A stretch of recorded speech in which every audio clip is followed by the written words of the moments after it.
sors plutôt du milieu de l'électronique, enfin j'ai un bac électronique du coup. J'avais pour option, enfin pour but de devenir ingénieur, donc j'avais fait un DUT pendant 2 ans. Bon, j'avais ni la maturité ni les niveaux en maths malheureusement. Derrière, j'ai commencé un peu à toucher un peu à tout, à droite à gauche. J'ai fait de la resto, du community management, sans être foutu de me poser. Puis j'ai eu vent entre guillemets de toute la partie industrielle des choses, etc. Et la chaudronnerie en particulier m'intéressait pas mal.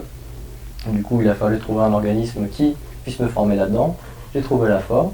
Bon, j'ai eu mon diplôme, tout s'est très bien passé, je suis chaudronnier, super.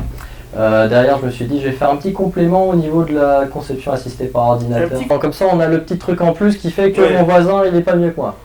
Et puis finalement, j'ai kiffé ça, j'ai carrément préféré ça à ce que je faisais en chaudronnerie.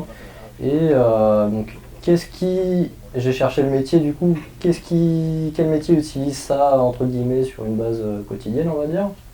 Et du coup, j'ai trouvé la conception industrielle, donc TCI. Non, c'est pas perdu, j'étais pas foutu de lire un plan avant. Hein. Ça, oula, moi, tout ça, j'y connaissais rien. Hein.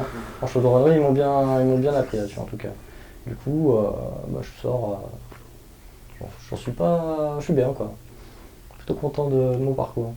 Je suis sorti de mon cursus scolaire avec un BTS, un bac plus 2. 5-6 ans, j'ai fait des petits boulots. En gros, un peu de tout, quoi. Et puis j'ai décidé de... Le problème, c'est que dans mes boulots, je cherchais plus de la responsabilité, quelque chose, c'est qu'on me donnait les moyens de réussir, mais sans diplôme, c'était assez dur. Donc j'ai décidé de me faire une réorientation, de repasser des diplômes, tout ça. Et donc j'ai choisi le domaine de l'industrie, parce que ça me plaisait, il y avait un peu ce côté fabrication, manuel, tout ça. Et donc l'année dernière, j'ai fait un CQPM, un bac en technicien d'usinage, en alternance. Et j'ai fait ça pendant 1 an. Puis à la fin de mon année, donc à la fin de ce diplôme-là, j'ai décidé de continuer, j'aimais bien ça, retourner à l'école, ça me plaisait. Et j'ai décidé de continuer et j'ai vu que le bureau d'études, la conception, tout ça, avant la fabrication des pièces, ça m'intéressait beaucoup, hein, la mise en plan, tout ça. Et donc j'ai décidé de monter plus haut. Donc du coup j'ai trouvé cette formation ici et puis c'est pour ça que je suis là, quoi. Je continue encore ma réorientation. Donc moi j'ai fait un bac pro microtechnique.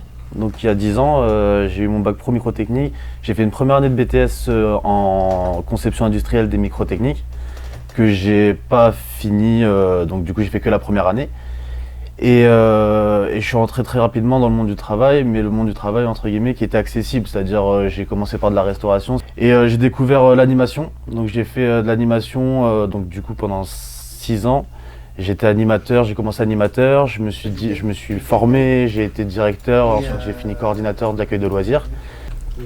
Et j'ai trouvé l'AFPA qui me proposait de faire ce que je voulais, revenir sur mon amour premier qui était la conception industrielle.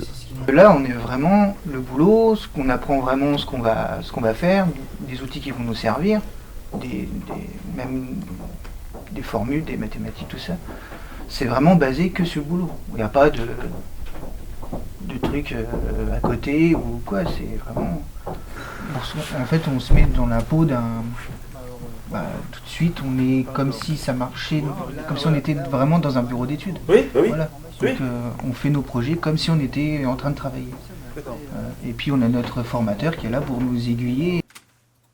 Alors pas encore. Pas encore. Non, là on est vraiment encore au début de la formation, donc on nous a dit de faire comme ça, mais après oui, tout dépend du cahier des charges qu'on nous donne. S'il faut respecter un